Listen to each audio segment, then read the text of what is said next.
दोस्तों टाटा मोटर्स ने 2 जून 2008 में फोर्ड से 2 लग्जरी कार ब्रांड जगुआर और लैंड रोवर को खरीदा था। यह सौदा न केवल भारतीय वाहन निर्माता के लिए एक बड़ी सफलता थी, बल्कि ये रतन टाटा की व्यक्तिगत जीत भी थी। एक वक्त था जब फोर्ड के चेयरमैन ने रतन टाटा को अपमानित किया था। फोर्ड पर टाटा के बदले की कहानी को बिरला प्रोसीजन टेक्नोलॉजीज के चेयरमैन वेदांत बिड़ला ने ट्विटर पर खुद सुनाया है। बात 1998 की है, जब टाटा मोटर्स ने भारत की पहली स्वदेशी कार टाटा इंडिका को लॉन्च किया था। टाटा इंडिका रतन टाटा का एक ड्रीम प्रोजेक्ट था। हालांकि इस कार को उम्मीद के मुताबिक सफलता नहीं मिली। इसकी वजह कंपनी काफी घाटे में चली गई। कम बिक्री के कारण टाटा मोटर्स अपने कार कारोबार को 1 साल के भीतर ही बेचने पर आ गई। इसके लिए टाटा ने 1999 में अमेरिका की बड़ी कार निर्माता कंपनी फोर्ड के साथ डील करने का फैसला किया। रतन टाटा अपनी टीम के साथ बिल फोर्ड से मिलने के लिए अमेरिका गई।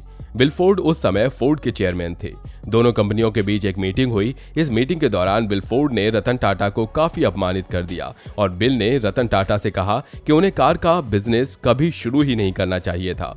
कहा जाता है कि बिल फोर्ड ने यहां तक कह दिया था कि तुमने यात्री कार डिवीजन क्यों शुरू किया, तुम इसके बारे में बिल्कुल कुछ नहीं जानते। इसके बाद दोनों कंपनीज के बीच में कभी कोई सौदा नहीं हुआ और रतन टाटा ने प्रोडक्शन यूनिट को नहीं बेचने का फैसला किया। बाद में जो हुआ वो बिजनेस की दुनिया में बड़ी घटनाओं में से एक बन गया। तो चलिए दोस्तों, आज के इस वीडियो में जानते हैं कि आखिर क्या थी वो घटना, और साथ ही जानेंगे कि जहां जगुआर लोगों के शान और शौकत की निशानी हुआ करती थी, वहीं आज जगुआर दिन प्रतिदिन रोड पर से गायब क्यों होती जा रही है। तो बस दोस्तों, इसके लिए बने रहिए वीडियो के अंत तक। दोस्तों, आपको जानकर हैरानी होगी कि 2018 में यूएस के अंदर जो JLR की सबसे बड़ी मार्केट है, वहां जगुआर की केवल 18,000 यूनिट्स ही बिक पाए थे, जबकि इसके सबसे बड़े कॉम्पिटिटर BMW ने उसी साल 3,36,000 कार सेल की थी। JLR ग्रुप में जहां लैंड रोवर की सेल साल दर साल बढ़ती ही जा रही है, वहीं जगुआर एक बड़े डाउनफॉल से गुजर रही है। यही वजह है कि आज JLR ग्रुप के लगभग 75% सेल्स केवल लैंड रोवर से आती है। तो अब सवाल ये उठता है कि कुछ साल पहले तक जो कार लोगों के लिए एक स्टेटस सिंबल हुआ करती थी, लोगों ने उससे मुंह क्यों मोड़ लिया। क्या वजह है कि इसकी सेल्स सार दर सार गिरती जा रही है, और क्या ये डाउनफॉल जगुआर के एंड की शुरुआत है? आइए इसे डिटेल में समझने की कोशिश करते हैं। दोस्तों, जगुआर की कहानी शुरू होती है साल 1922 में, जब मोटर बाइक्स के 2 दीवाने विलियम लॉयंस और विलियम वॉल्सले ने एक मिलकर कंपनी स्टैब्लिश की, जिसका नाम रखा स्वेलो साइड कार कंपनी। ये कंपनी अपने शुरुआती दिनों में सिर्फ साइड कार बनाया करती थी। समय बीतता गया और कंपनी धीरे धीरे पॉपुलर होती गई, लेकिन 1934 में इसके फ्यूचर को लेकर दोनों को फाउंडर्स एक दूसरे से डिसएग्री होने लगे, जिसके बाद विलियम वॉल्सले ने कंपनी को छोड़ दिया और अपने सारे शेयर्स बेच डाले। विलियम वॉल्सले के जाने के बाद कंपनी को वापस से रिकॉन्स्टिट्यूट किया गया और इसका नाम बदलकर SS कार लिमिटेड रखा गया, और बाद में SS कार ने स्टैंडर्ड मोटर कंपनी से हाथ मिलाया, जो उस समय कार मैन्युफैक्चरर किया करती थी।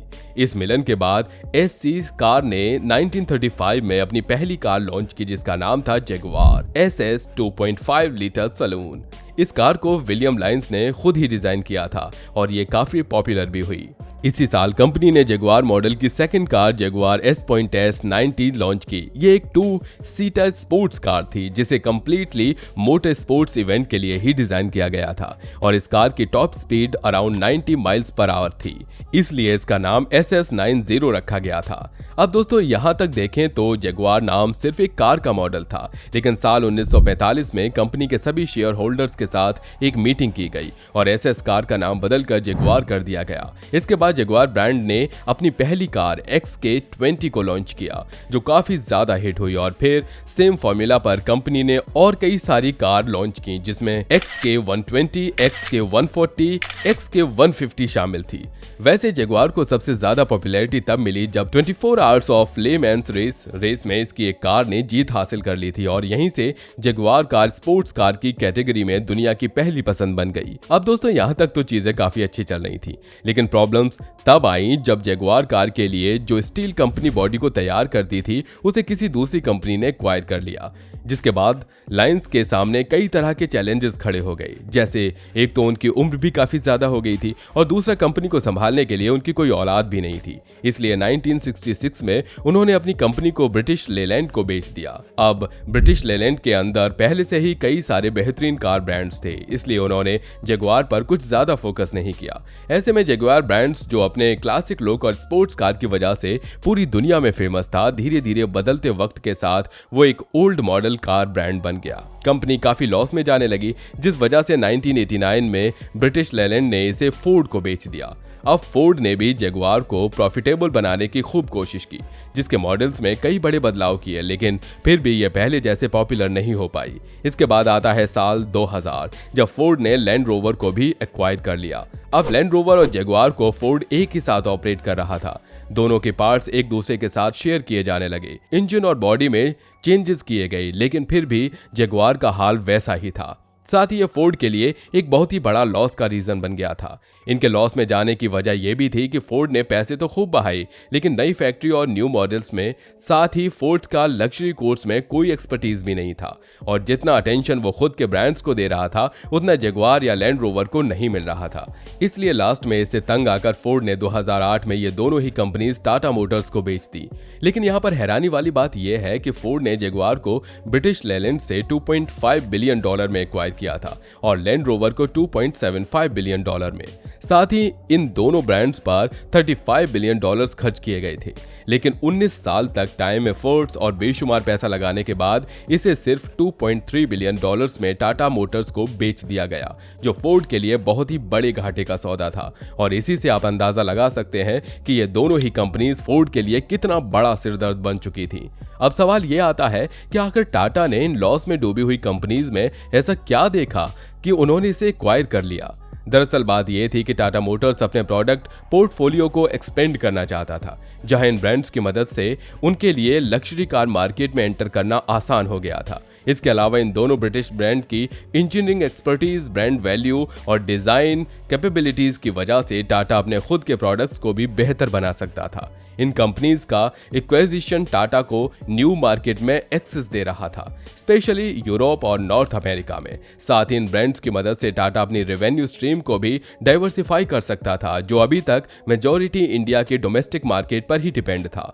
ओवरऑल देखें तो जगुआर और लैंड रोवर को खरीदना टाटा के लिए एक स्ट्रेटेजिक मूव था, ताकि वो ऑटोमोटिव इंडस्ट्री में एक ग्लोबल प्लेयर की इमेज स्टैब्लिश करके लग्जरी कार मार्केट में कम्पीट कर सके।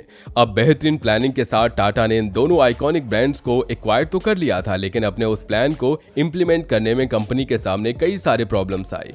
अब जिन कंपनीज को ऊपर उठाने में इतने बड़े बड़े प्लेयर्स फेल हो चुके थे, वो टाटा के लिए इतना आसान तो नहीं होने वाला था। इसके लिए टाटा ने 4 मेजर स्ट्रेटेजी बनाई, जिसमें पहली थी इन्वेस्टमेंट इन प्रोडक्ट डेवलपमेंट। टाटा मोटर्स ने जगुआर कार के डिजाइन और परफॉर्मेंस को इंप्रूव करने के लिए रिसर्च एंड डेवलपमेंट पर बहुत ही ज्यादा इन्वेस्ट किया और कई न्यू मॉडल्स लॉन्च किए, जिसमें इनोवेटिव डिजाइन और कटिंग एज टेक्नोलॉजी यूज की गई थी।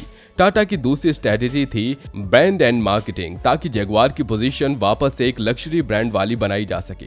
तीसरी स्ट्रेटेजी थी इंटरनेशनल एक्सपेंशन, जिसके लिए चाइना, मिडिल ईस्ट और रशिया जैसी बड़ी मार्केट में कई नए डीलरशिप और शोरूम ओपन किए गए।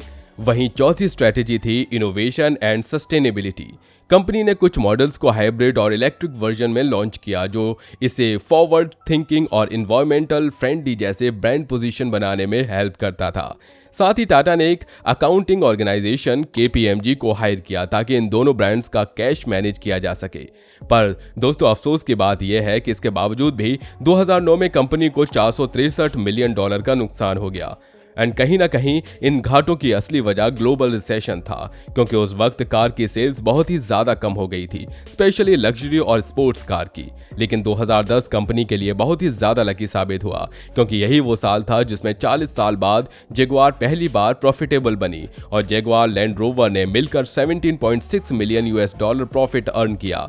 इसके बाद साल 2011 और 2012 में कंपनी ने काफी अच्छा परफॉर्म किया, लेकिन फिर आया 1 जनवरी 2013, जब टाटा मोटर्स ने जगुआर और लैंड रोवर को एक साथ मर्ज करके एक नई कंपनी बनाई, जिसका नाम था JLR लिमिटेड।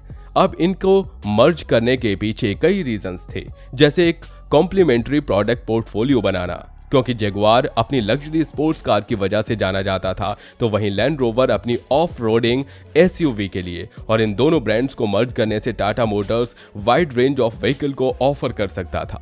इसके अलावा इन दोनों को मर्ज करने का दूसरा रीजन था कॉस्ट सेविंग्स, क्योंकि अब ये दोनों ब्रांड्स एक दूसरे के साथ अपने रिसोर्सेज को शेयर कर सकते थे, जिससे एक तो इनकी एफिशिएंसी इंप्रूव होती, साथ ही मैन्युफैक्चरिंग कॉस्ट कम हो जाती। इन दोनों कंपनीज को मर्ज करने के बाद जनवरी 2013 में JLR ने जगुआर F टाइप कार को पेरिस मोटर शो में कवर किया, जो कि एक लग्जरी 2-सीटर स्पोर्ट्स कार थी। इसके बाद JLR ने second generation range rover sports car launch की, जो पुराने मॉडल से ज्यादा लाइट वेट और फ्यूल एफिशिएंट थी। मार्च 2013 तक चाइना, नॉर्थ अमेरिका और यूरोप में JLR ने 3,74,000 से भी ज्यादा कारें सेल कर दी। फिर 2016 में JLR ने जगुआर के साथ कुछ ज्यादा ही इनोवेशन कर दिया और जगुआर F बेस को लॉन्च किया, जो इस कंपनी की सबसे पहली SUV बनी। और हैरानी की बात यह है कि यह कार JLR के सबसे पॉपुलर मॉडल्स में से एक बन गई। इस तरह दोस्तों देखते ही देखते साल 2016 में JLR निशान को पीछे करके UK मार्केट में सबसे बड़ी कार मैन्युफैक्चरर बन गई और 2018 आते आते JLR एक अच्छी खासी प्रॉफिटेबल कंपनी बन चुकी थी, क्योंकि इस साल उसने लगभग 6 लाख गाड़ियां सेल की थी, जिसमें उन्हें $1.8 बिलियन का प्रॉफिट हुआ। लेकिन फिर आया साल 2019, जिसके बाद इस कंपनी के बुरे दिन शुरू हो गए। असल में JLR ने 2019 में 3.63 बिलियन पाउंड का लॉस किया था, जिसके बाद से ये कंपनी हर साल लॉस में जा रही है, जिसका सबसे बड़ा रीजन है जगुआर। अगर हम 2017 का डेटा देखें तो JLR ने 6,21,000 यूनिट सेल किए थे, जिसमें 1,18,000 यूनिट्स जगुआर के थे, तो वहीं 4,82,000 यूनिट्स लैंड रोवर के थे। वैसे दोस्तों चाइना में सेडान कार का मार्केट बहुत ही बड़ा है, जो 51% के साथ दुनिया में टॉप पर है। दरअसल 2014 में चाइना के अंदर JLR के प्रोडक्शन को बढ़ाने के लिए टाटा ने एक चाइनीज कंपनी चेरी ऑटोमोबाइल से हाथ मिला लिया था, जिससे वो वहां के लोगों के पसंद के अकॉर्डिंग कार मैन्युफैक्चरर करा सकते थे। साथ ही उन्होंने 30% इंपोर्ट टैक्स भी नहीं देना पड़ता। यही वजह थी कि साल 2017 में JLR ने 1,47,000 गाड़ियां सिर्फ चाइना के अंदर बेची थी। हालांकि कुछ दिन बाद चाइना में भी JLR की सेल्स गिरने लगी, जब वहां पर इनके कार्स में कई तरह के क्वालिटी इशू आने लगे और कंपनी को इंजन से लेकर एयरबैग्स तक की शिकायत मिलने लगी। दोस्तों ये शिकायतें इतनी ज्यादा बढ़ गई थीं कि 2018 में कस्टमर्स ने JLR के हेडक्वार्टर्स के सामने प्रोटेस्ट करना शुरू कर दिया। इन सब चीजों की वजह से ब्रांड की रेपुटेशन खूब खराब हुई। 2018 की बात करें तो US के अंदर जगुआर के सिर्फ 18,000 कार ही बिक पाई थे। वहीं BMW के कार के सेल्स को देखें तो इसी साल 3,36,000 सेल्स हुई। ये दोनों ही ब्रांड्स लगभग एक दूसरे के बहुत ही बड़े कॉम्पिटिटर माने जाते हैं। इसके बावजूद इन दोनों ब्रांड्स के सेल्स देखें तो इनमें जमीन आसमान का फर्क है। दोस्तों अगर हम JLR का फ्यूचर समझने की कोशिश करें तो इतना तो तय है कि ये पीछे हटने वालों में से नहीं है, और जब से जगुआर और लैंड रोवर टाटा के हाथों में गए हैं, कंपनी ने वो कर दिखाया है जिसकी कभी किसी को उम्मीद भी नहीं थी। काफी सालों बाद ये ब्रांड्स पहली बार प्रॉफिट में आए, लगातार नए मॉडल्स लॉन्च किए और इसमें काफी हद तक कामयाब भी हुए हैं। इसलिए उम्मीद यही है कि JLR वापस से प्रॉफिट में आएगा और अपनी कमियों पर काम करके अपनी कार की परफॉर्मेंस और क्वालिटी को और भी ज्यादा इंप्रूव करेगा।